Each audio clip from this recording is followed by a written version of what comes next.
historia ya shirika letu mpaka likafikia hatua hii. Wazo lilianza mwaka 2000 na 2000 hiyo, kuna wenzetu walikaa pale Arusha, na pale Arusha walipatikana wazungu walikuwa wanapenda kwenda kuwekeza maeneo mbalimbali. Bahati nzuri Arusha wakakutana na Fidelis Philipatari. Yule akawaambia, kwetu kule msiende kwingine, msiende Tukuyu wala msiende wapi, kwa sababu Tukuyu wangeenda kuna hali kama ya Kijerumani. Yule akasema ni vizuri twende huku Iringa, na Iringa twende Mdabini. Wakati huo Fidelis alikuwa na kazi nzuri kule Arusha, ndipo akaanza kuwaleta wazungu akina Yohanis kutoka Arusha mpaka kuja Mdabini, akawa narudi. Na pia wakati huo na mke wake naye alikuwa naye anafanya kazi kule Arusha. Ili kuendeleza hilo jambo, mwaka 2000 mpaka 2001 wakawa wanatoroka siku za Jumamosi, wanakuja huko, mara walikiwa na magari, lakini wakati wanajitolea namna gani huo mradi uweze kuanzishwa kule katika Mdabini. Na kwa sababu kwa kipindi ile alikuwa kijana, aliamua kuacha kazi, ila mke wake ndio aliamua aendelee na wale. Alipofika hapa akakutana na akina mama na akina baba wa mwanzoni, na wazungu walipofika wakasema tungepata watu wapatao angalau mkusanye watu 400, hata 200 tu, ila sisi tuwaunge mkono katika kazi mnayofanya ya kuhimiza kilimo.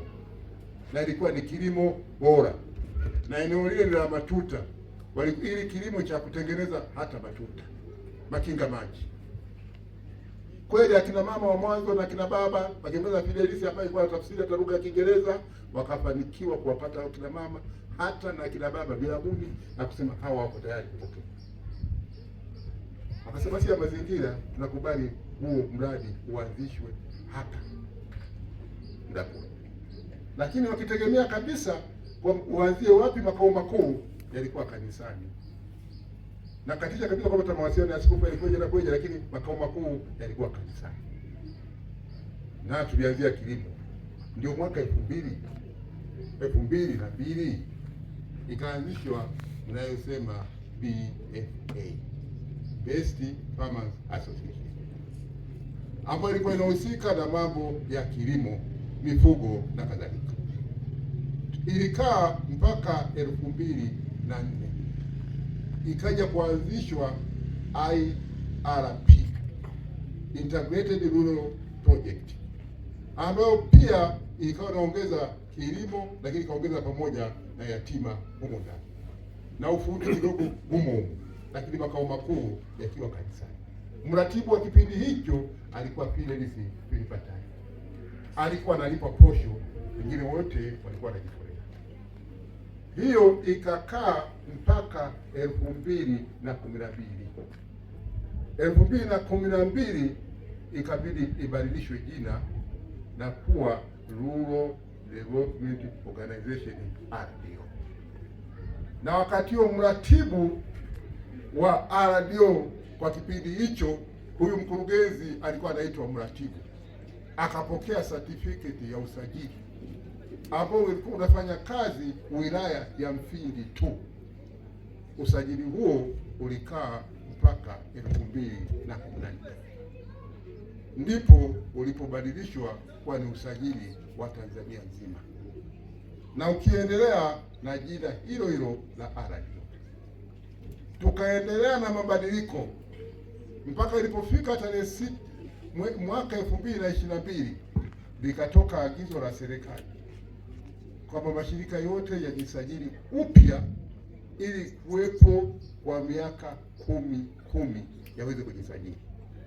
Ndipo RDO ilitimiza matakwa ya kiserikali tarehe 6 Februari 2022 ikajisajili ikajisajili kama shirika lisilo la kiserikali kutimiza matakwa ya kiserikali wa miaka 10, ambayo mpaka 2000 tuko hai mpaka 2032 tutakapojisajili upya.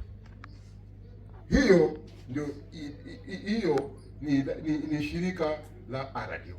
Kwa kipindi hicho ikawa imeongeza hata swala la maji. Kwa kipindi kile shirika la RDO ilipokuwa inakaa maeneo ya Mdaburu, kulikuwa ni eneo la milima. Hakuna shirika lolote lilikuwa linakubali kuweka miradi kule Mdaburu kwa sababu ni gharama. Kwa sababu Mdaburu ni eneo la milima. Na ndio maana ikaitwa Mpenzeroli. Tukiweka mradi mwingi huwezi kukubali kwa sababu ni gharama.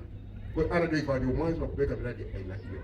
Na baada hapo ikaanza kutawanyika maeneo mbalimbali katika Tanzania. Na sasa lazima tujue, nikajua kwamba historia hiyo.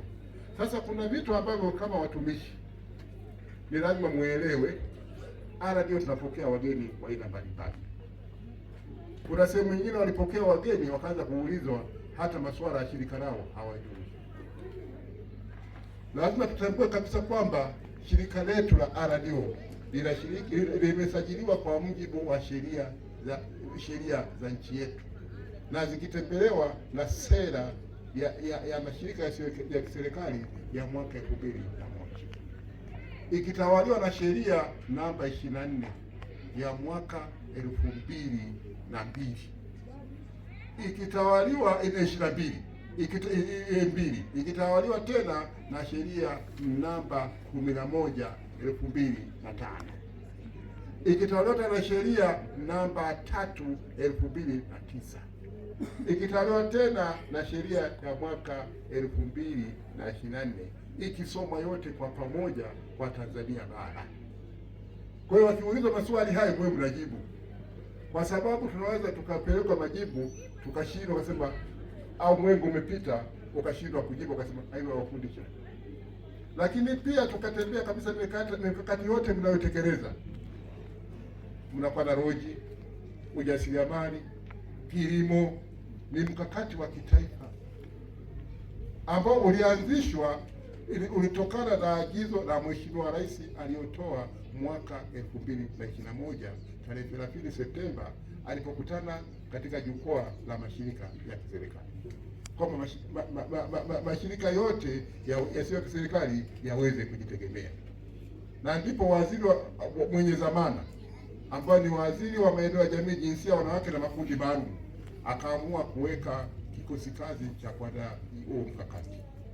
Na mkakati wa kwanza walianza kuandaa mwezi Novemba, ambao unaitwa mkakati wa kitaifa kuhakikisha kwa mashirika ya kiserikali yanaweza kujitegemea ya mwaka 2022, 23 na 26, 27. Ina maana tunaanza. Kwa hiyo tunapotekeleza hata sasa tujue kabisa kwamba tunatekeleza hata masuala ya serikali. Lakini kwa nini RDO tunafanikiwa mpaka sasa tunaendelea kuwepo? Lazima kabisa kwamba kwa watu wenzetu ambao mnasoma hata kwenye dini, wanasema heshimu viongozi wa dini, heshimu viongozi wa serikali, heshimu wakubwa waliozidi umri, lakini muweze kuheshimiana, hata mdogo naye mheshimu mkubwa, mkubwa naye mheshimu mdogo.